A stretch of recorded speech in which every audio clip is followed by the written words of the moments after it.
नमस्कार, capital TV का खास शो ऑपरेशन पाकिस्तान देख रहे हैं आप। मैं हूं आपके साथ पूजा। पाकिस्तान कई दिनों से अपनी जीत के दावे कर रहा था और अपनी पिटाई को छुपाकर फर्जी जश्न मना रहा था, लेकिन अब धीरे धीरे झूठ के बादल छटने लगे हैं और लोग समझने लगे हैं कि वो सिर्फ अपनी आवाम को बेवकूफ बना रहा था और वास्तव में भारत ने पाकिस्तान को बुरी तरह पीटा और अब उसने कोई भी हिमाकत की तो फिर से भारत पाकिस्तान पर हमला कर देगा, क्योंकि अब भारत की रेंज में पूरा पाकिस्तान है। भारत अब 90 के दशक वाला देश नहीं रहा जो सिर्फ सीमाओं पर गोलीबारी का जवाब देता था। अब भारत की नीति बदल चुकी है। भारत अब गतिरोध नहीं, सक्रिय प्रतिरोध की नीति पर काम कर रहा है। यानी अगर जरूरत पड़ी तो भारत दुश्मन की धरती पर घुसकर मुंहतोड़ जवाब देगा। भारतीय सेना के एयर डिफेंस के महानिदेशक lieutenant general Sumer Ivan D'Cunha ने पाकिस्तान को चेतावनी देते हुए साफ कहा कि अगर पाकिस्तान अपनी सेना का मुख्यालय रावलपिंडी से शिफ्ट करते हुए खैबर पख्तूनख्वा जैसे इलाके में भी कर दे, तब भी उन्हें भारत की रेंज से बचा नहीं सकते। इधर पाकिस्तान का आलम यह है कि एक तरफ उसके नेता चीन में अपमान झेल रहे हैं। जब उप प्रधानमंत्री इशाक डार बीजिंग पहुंचे तो कोई सीनियर चीनी अफसर तक उन्हें रिसीव करने नहीं आया। दूसरी तरफ सोशल मीडिया पर भी उनकी हंसी उड़ाई जा रही है। यानी ऊपर से नीम चढ़ा और नीचे से बबूल। तो कैसे पाकिस्तान चारों तरफ से फंसा हुआ है, आज इस पे चर्चा करेंगे। साथ ही एक और खबर आपको बता दें, पाक जनरल आसिम मुनीर का प्रमोशन कर उसे फील्ड मार्शल बनाया गया है। शहबाज शरीफ की कैबिनेट ने यह बड़ा फैसला लिया है, तो इस पर भी आपको डिटेल्स देंगे। मेरे साथ स्टूडियो में मौजूद हैं कैपिटल टीवी के editor in chief doctor Manish Kumar और एग्जीक्यूटिव एडिटर राजीव जी। सर, आप दोनों का बहुत बहुत स्वागत है। धन्यवाद। सर, आसिम मुनीर को फील्ड मार्शल बनाया गया है, ये प्रमोशन किस लिए है? देखिए, इन कायरों की आदत है, इनके डीएनए में है कि अपने आप को जो है कुछ भी बना लो, आलमगीर बना लो, शाहजहां बना लो, जहांगीर बना लो, पूरी दुनिया का मालिक बना लो, शहंशाह बना लो। अभी पिट के मुंह तुम्हारा जो सूज गया और तुम इतने बेशरम हो कि तुमने खुद को, फील्ड मार्शल कौन होता है? जो युद्ध में जीतता है ना? सारे लोग नहीं होते फील्ड मार्शल। फील्ड मार्शल उनको बनाया जाता है कि जो जीत गया। अरे जीत तुम गए।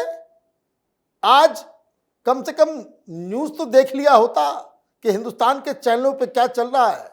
125 से ज्यादा पाकिस्तान की आर्मी को खदेड़ खदेड़ के हम लोगों ने मारा। वीडियो प्रूफ दिया गया। आजकल देखिए, अगले 2-3 दिनों तक टेलीविजन के ऊपर तमाम रिपोर्टर्स को, डिफेंस रिपोर्टर्स को फॉरवर्ड पोस्ट पे भेजा जा रहा है और वहां किस तरीके से इनके साथ दिवाली खेली गई है, कैसे दौड़ा दौड़ा के मारा गया है और कैसे जान ले लेकर के ये भागे हैं। वो सब तो यंग ऑफिसर्स। पाकिस्तानियों को तो ये भी शर्म आ रहा होगा। मैं तो सुना, एक क्लिप चल रहा था पाकिस्तान का जिसमें वो कह रहा है कि भाई ये आप देखो कि क्या फर्क है हिंदुस्तान की सेना में और हमारी सेना में। हमारे पास ढंग का कपड़े नहीं है और वहां की तस्वीरें आप देखो कि किस तरीके से इनके शरीर पे क्या क्या सामान है। तो ये तो फर्क है। जारी किया गया 30 से ज्यादा जो बॉर्डर के ऊपर उनका जो पोस्ट था उसको उड़ाया गया, सब कैमरे में कैद कर करके। मैंने मजा ले रहे थे इंडियन आर्मी वाले कि चलो ये यहां से उड़ाओ। रोज एक एक नया वीडियो भी आ और रहा है। रोज वीडियो आ रहा है। और वहां कुछ डिफेंस रिपोर्टर से हमने बातचीत की। बोले कि भाई उधर से क्या कार्रवाई हुई? बोले जब यहां से बड़ा बड़ा जो हम लोगों ने 155, 122 मारना शुरू किया, मैंने 155 mm वाला गोला जब दागना शुरू किया, ये लोग जान लेकर के भागे वहां से। तो ये कायर कौम है, कायर आर्मी है और कायर जनरल है। ये फील्ड मार्शल इसलिए बनाया गया है कि ताकि कोई बवाल मचे, जनता सड़कों पे आए। बलूचिस्तान में, खैबर पख्तूनवा में, तो ये लोग जो है साथ में मिलके ये लोग पब्लिक को वहां बेवकूफ बनाए। ये पब्लिक को बेवकूफ बनाने की एक साजिश है। लेकिन पब्लिक को तो बेवकूफ बनाया जा रहा है, लेकिन कैबिनेट ने ये फैसला लिया, लेकिन इस फैसले के पीछे कोई तो रणनीति जरूर रही होगी। बिल्कुल रणनीति है और ये रणनीति शहबाज शरीफ की विदाई की ओर इशारा कर रहा है। जो जनरल मुनीर ने दबाव बनाया, अभी वहां पर गृह युद्ध जैसे हालात हैं। आर्मी के हाथों में पावर है। शहबाज शरीफ पूरी तरह से कठपुतली बन चुका है।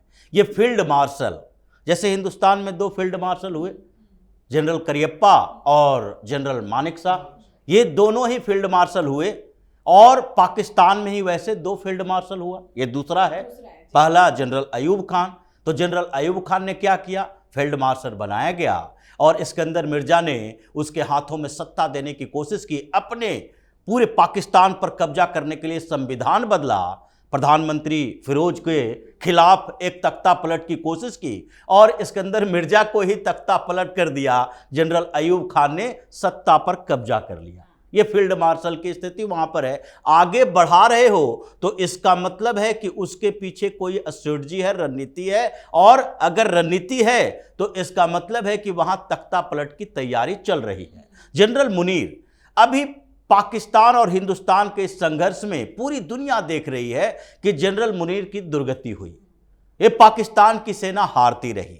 वहां से इतने सबूत आए हर जगह पर कि पाकिस्तान के आर्मी बेस पर भारत ने हमला किया, पाकिस्तान के एयर बेस को तबाह किया। वहां से वहां की सरकार यह सबूत दे रही है कि पाकिस्तान के एयर बेस पर कैसे भारत का अटैक हुआ, अभी तक मेंटेनेंस का कार्य चल रहा है, नन ऑपरेशनल है।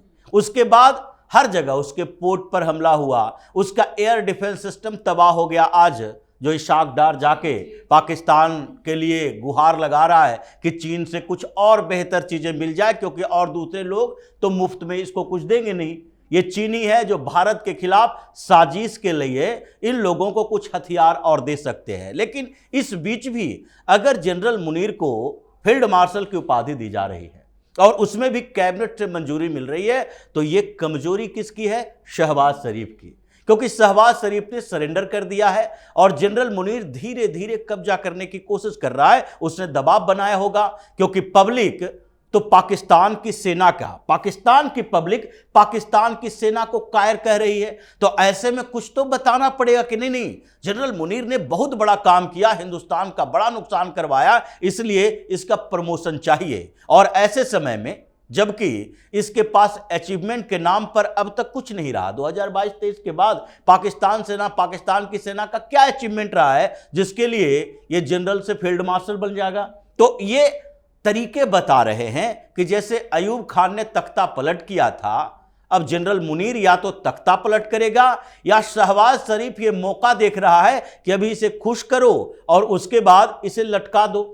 अगर उसके पास ये ताकत हुई, अगर पाकिस्तान के आर्मी में गुटबाजी चल रही है, उस गुटबाजी में शहबाज शरीफ या नवाज शरीफ ये सब मिलकर इसकी पार्टी के लोगों का वर्चस्व बढ़ गया, उसके जनरलों के बीच ये लगने लगा कि मुनीर का समर्थन कम है तो इसको लटका देगा। वहां पर अब तख्ता पलट होना है। पीएम मोदी ने जो एक दांव चला कि इतने दिनों में पाकिस्तान को घुटने पर ला दिया, अर्थव्यवस्था वहां चकनाचूर हो गई, इंटरनल विद्रोह चल रहा है, केवल सिंध और बलूचिस्तान में नहीं, खैबर पख्तूनख्वा में भी चल रहा है और गिलगित बल्तिस्तान में भी चल रहा है। 5-5 मोर्चे पर 5-5 जगह पर गृह युद्ध जैसी स्थिति है। और उस समय जनरल मुनीर को फील्ड मार्शल बनाने का मतलब ही है कि या तो उसे खुश करके दूसरे लोगों को नाराज करने की कोशिश कर रहे हो, आर्मी के अंदर विद्रोह, आर्मी के अंदर गुटबाजी को बढ़ावा दिया जा रहा है कि इस जनरल को जिसने भारत के सामने सरेंडर कर दिया, वहां का डीजीएमओ फोन करके बोल रहा है कि अब हमला बंद कर दीजिए। पाकिस्तान है जो अमेरिका को इंटरवेन करवा रहा है मीडिएट करने के लिए कि भारत से जाकर कुछ कहिए ताकि भारत है जो अब हमारे ऊपर हमला बंद कर दे। उसे फील्ड मार्शल बनाने का मतलब है कि उसके दूसरे जनरल, लेफ्टिनेंट जनरल और जो आर्मी के अंदर गुटबाजी है उन लोगों को और गुस्सा दिलाना कि ये जनरल मुनीर को बढ़ावा मत दो, नहीं तो इसी को खत्म कर देंगे। जो स्थितियां पनपी है, या तो शहबाज शरीफ की स्ट्रेटजी है या तो जनरल मुनीर की स्ट्रेटजी है, लेकिन वहां गृह युद्ध जैसे हालात हैं और तख्ता पलट की तैयारी पाकिस्तान के अंदर चल रही है। बिल्कुल तख्ता पलट का ही इशारा कर रहा है। लेकिन सर, बार बार जनरल मुनीर की तारीफ करना शहबाज शरीफ की तरफ से और अभी इस तरह का प्रमोशन देना, क्या बैकफुट पर है शहबाज शरीफ या कोई रणनीति या कोई और चाल चल रहे हैं? देखिए, पूरा पाकिस्तान बैकफुट पे है। आपने अपने इंट्रोडक्शन में बताया कि कैसे इसाक डार वहां गए, बेइज्जती हो गई। बेइज्जती नहीं हुई है, दरअसल उनको बुलाया ही गया है डांट खिलाने के लिए। जी हाँ। कारण मैं बताता हूं। एक तो आपने कहा कि वो वहां पे गए तो कोई रिसीव करने नहीं आया। इसाक डार वो डिप्टी प्राइम मिनिस्टर है। डिप्टी प्राइम मिनिस्टर और राष्ट्रपति, इन तीनों का प्रोटोकॉल एक जैसा है। अगर आप सम्मानित करना चाह रहे हैं, there has to be a red carpet. और चाइनीज इतने बदमाश हैं, काला कारपेट बिछा दिया है। अगर उस वीडियो को आप देखोगे, सोशल मीडिया में वायरल हो रहा है, काला कारपेट बिछा दिया। और यही पहले पाकिस्तान का प्रधानमंत्री जब डील होना था सीपेक का, तो बकायदा परेड हो रहा था वहां पे, बकायदा वहां पे चाइनीज आर्मी के लोग थे, सैल्यूट कर रहे थे और उसको गाड़ी में बिठा के, यहां तो ऐसे क्यों लग रहा है कि कोई अपराधी को आप लेकर के आते हो कि भाई चलो आओ जरा सा आपसे बात करनी है। अब बात क्या हो रही है, एक नया ट्विस्ट आया है, पूरे जगह पे ट्विस्ट आया है। ये ट्रंप बाबा ने ऐसा खेल किया है कि इस ट्विस्ट के चक्कर में पाकिस्तान को बहुत बड़ा नुकसान होने जा रहा है। भाई पैसे ले रहे हो तुम चाइना से और डील कर रहे हो ट्रंप से। ट्रंप और पाकिस्तान, इन दोनों के बीच क्या है? अब ये खबर अब बाहर आ रही है।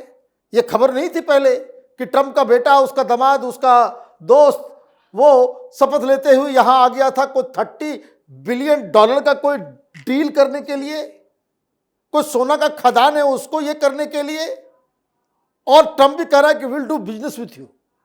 वो चाइनीज भी हंस रहे होंगे कि अच्छा है, जाके करके देखो, हम तो करके आजमा लिए, है ना। तो ये कि आप चाइना के साथ खेल करो और डील जो है आप करो अमेरिका के साथ, तो ये अमेरिका वहां घुसेगा तो हिंदुस्तान को कोई फर्क नहीं है अमेरिका के आने से। चाइना वहां से निकले, अमेरिका वहां रहे, we are in more comfortable position. लेकिन चाइना के लिए दिक्कत हो जाएगी, चाइना के लिए दिक्कत हो जाएगी। क्यों?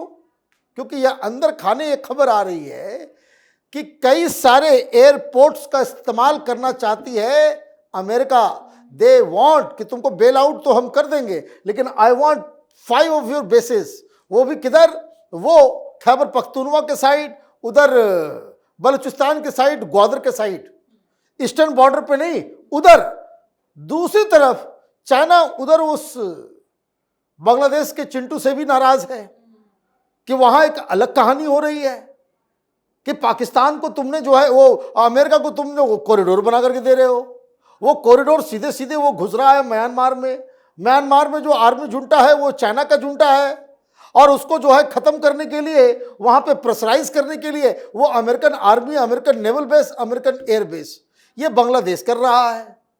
हालांकि हिंदुस्तान को सचेत रहना चाहिए। अमेरिका जो है वो सांप है, सांप को जो है वो हमेशा उसको कंट्रोल में रखने की आवश्यकता है। तो हिंदुस्तान तो अपनी स्ट्रेटजी बनाएगा, लेकिन अभी पाकिस्तान के हिसाब से अब अमेरिका उधर भी घुस रहा है, इधर भी घुस रहा है। ताइवान के ऊपर अलग बवाल मचा हुआ है, वहां पे एक अलग युद्ध की स्थिति हो रही है। तो ये अमेरिका और ये जो ट्रंप, ये चारों तरफ से जो चाइना को घेर रहा है, उसी के लिए बुलाएगा कि तुम इधर आ जाओ, प्लीज कम। और उसको साफ साफ कहा जाएगा कि पहले पहले हमारा पैसा लौटा दो। तो ये देखिए कि किस तरह की दिक्कत, किस तरह का हो। तो क्या है कि झूठा आदमी जो है ना, जो फरेबी होता है, आप दुनिया के सामने एक ऐसे मुल्क के रूप में हो कि जिसने टेररिज्म को, अपने न्यूक्लियर ब्लफ को, तुमने फॉरेन पॉलिसी में ब्लैकमेलिंग को एक एलिमेंट तुमने बना लिया। आज कल न कभी कभी पकड़े जाओगे। और हिंदुस्तान से इसलिए पंगा नहीं लेता कि हिंदुस्तान वाले ठोक के मार के चले आते हैं, चाइनीज डरपोक होते हैं। न्यूक्लियर बॉम्ब अमेरिका वाले, उनका हालत पतली हो गई कि न्यूक्लियर बॉम्ब चल जाएगा, न्यूक्लियर वॉर हो जाएगा, हिंदुस्तानियों को कोई फर्क नहीं पड़ता। तो ये जो पाकिस्तान की फजीयत हो रही है, अभी और बड़े बड़े ट्रबल में ये फंसने वाला है। लेकिन जो ये दोस्ती निभा रहे थे चाइना के साथ, अब क्या ये दोस्त दुश्मन बनता हुआ नजर आ रहा है? देखिए, चाइना का इंटरेस्ट है पाकिस्तान के अंदर, लेकिन पाकिस्तान में इंटरेस्ट तब तक है जब तक कि पाकिस्तान बना रहे। अगर पाकिस्तान ही नहीं रहेगा तो चाइना का इंटरेस्ट कैसे फुलफिल होगा? और पाकिस्तान में चाइना का इंटरेस्ट पंजाब में नहीं है, न पीओके में है और न ही गिलगिट बल्टिस्तान में है। उसका सबसे ज़्यादा इंटरेस्ट बलूचिस्तान में है, जहां पर वो ग्वादर पोर्ट को कंट्रोल करता है, वहां के नेचुरल रिसोर्सेस को लेता है। लेकिन इस बीच पाकिस्तान की इकोनॉमी ऐसी हो गई है कि चाइना को लगने लगा है कि एक दो क्षेत्र में नहीं, हम लोगों को सेना से नहीं दबा सकते। अगर जन विद्रोह होगा तो हमारे लोगों को मार मार के भगा देगा। बलूचिस्तान में ऐसे ही हालत खराब है और चीन के लोगों को देखते ही गोली मारने का आदेश है ये बलूच लिबरेशन आर्मी वाला जो करता है। तो चीन के लोग ऐसे ही डर के रहते हैं, पाकिस्तानी सेना उसको सुरक्षा दे नहीं पा रही है। तो अभी चीन समझ रहा है कि पाकिस्तान की स्थिति क्या हो गई। 338 बिलियन डॉलर इसका पूरा जीडीपी है, उसमें से 132 बिलियन डॉलर इसके ऊपर एक्सटर्नल कर्ज है। अभी आईएमएफ से लिया, 37 किस्त में आईएमएफ को देना है 7 बिलियन डॉलर, और उसमें से दिया और उसके बाद उसके ऊपर कई शर्त लगा दिए। तो वो उन शर्तों को पूरा करेगा तो अगली किस्त आएगा। आगे अगर अमेरिका देता है कुछ तो अमेरिका का तो पूरा इंटरेस्ट रहता है कि भाई हमारे आर्मी बेस वहां बनना चाहिए, एयर बेस बनना चाहिए। दुनिया के किसी भी देश में वो ऐसे बिना इंटरेस्ट के घुसता नहीं है। उसका बड़ा इंटरेस्ट ये साउथ एशिया में चीन को किसी तरीके से अपने जाल में फंसाए रखना और उस पर प्रेशर डाले रहना, ये उसकी बड़ी रणनीति होती है। और पिछले कुछ समय से अमेरिका ने जब से पाकिस्तान को थोड़ा पैसा वैसा देना बंद किया, उसके बाद से वो चीन की तरफ ज़्यादा गया है। तो फिर से अमेरिका ये सोच रहा है कि चीन जिस तरह से उभरने की कोशिश कर रहा है, भारत से तो आश्वासन है ही, क्योंकि भारत का तो वो परंपरागत दुश्मन है, तो चीन और भारत के बीच अच्छे संबंध नहीं हो सकते। तो अभी ये पाकिस्तान और चीन के बीच जो अच्छे संबंध है उसको तोड़ने की कोशिश करो और ऐसे जगह को चुनो जहां का चीन का ज्यादा इंटरेस्ट है। तो अभी जो पूरे एशियाई प्रायद्वीप में कन्फ्लिक्ट चल रहा है उसमें एक तरफ अरब के देश, एक तरफ पाकिस्तान और एक तरफ चीन और उसके आसपास के देश। तो चीन को हमने क्या किया, श्रीलंका में पिछली बार जो प्रधानमंत्री मोदी गए थे, चीन के साथ 2-3 कॉन्ट्रैक्ट ऐसे ही खत्म। पाकिस्तान और श्रीलंका के बीच जो नजदीकी बढ़ रही थी उसको खत्म किया कि नेवल एक्सरसाइज हो रहा है दोनों के बीच। पीएम मोदी ने कहा कि नहीं, ये नहीं होना चाहिए, ये पूरा क्षेत्र जो है उससे भारत की सिक्योरिटी प्रभावित होती है। श्रीलंका ने कहा नहीं, हम पाकिस्तान के साथ नेवल एक्सरसाइज नहीं करेंगे। ये अभी जो पूरे इस एरिया में चल रहा है कूटनीतिक जीत भारत की है और पाकिस्तान ये जो कर्ज के उस जाल में फंसा हुआ है कि चीन को ना भी नहीं कह सकता, अमेरिका को भी ना नहीं कह सकता, क्योंकि डायरेक्ट अमेरिका पैसा दे या न दे, आईएमएफ में उसका कंट्रीब्यूशन ज़्यादा है, पैसा दिलाने में उसकी भूमिका होती है। वर्ल्ड बैंक से लोगे, कहीं जो आपको ज़रूरत पड़ गई, ये जो एफएटीएफ के ग्रे लिस्ट में फिर से डालने के लिए भारत जो दबाव बना रहा है, अमेरिका का सपोर्ट उसको चाहिए। तो ऐसी स्थितियों में फंस चुका है कि या तो अंतर्कलह इतना बढ़ जाए कि लोग सड़कों पर उतर जाएं, 2-3 राज्य तो ऐसे ही झुलस रहा है, वहाँ पर सीधे तौर पर बगावत करने की स्थिति आ जाए और अंतर्राष्ट्रीय स्तर पर पाकिस्तान की वही स्थिति हो गई है कि एक गुलाम देश है, चीन की गुलामी करता है। वो जो कहेगा वो इसको करना पड़ेगा क्योंकि उसने अपने कर्ज के जाल में इसे फंसा लिया है। तो अब पाकिस्तान के बुरे दिन जो शुरू हुए हैं कुछ समय पहले से और ज्यादा ही बुरे होते जाएंगे। बिल्कुल सर, बहुत बहुत धन्यवाद सर आप दोनों का। धन्यवाद। तो पाकिस्तान के खिलाफ भारत का ऑपरेशन ऑन है। अब पाकिस्तान चारों तरफ से घिर चुका है, कूटनीतिक रूप से भी, सैन्य दृष्टि से भी और मनोवैज्ञानिक रूप से भी। ये वो वक्त है जब नाक रगड़ने से भी बात नहीं बनेगी, क्योंकि भारत अब चुप बैठने वाला नहीं है। अगर अभी पाकिस्तान ने कोई हरकत की तो भारत उसे फिर उसी की भाषा में जवाब देगा और इस बार ऐसा जवाब होगा जो उसकी आने वाली 7 पीढ़ियां को भी याद रहेगा। अब भारत चेतावनी नहीं देता, कार्रवाई करता है। मतलब पाकिस्तान के खिलाफ भारत का ऑपरेशन अभी भी ऑन है। तो आप अपनी राय कमेंट करके लिखिएगा। देखते रहिए कैपिटल टीवी। नमस्कार।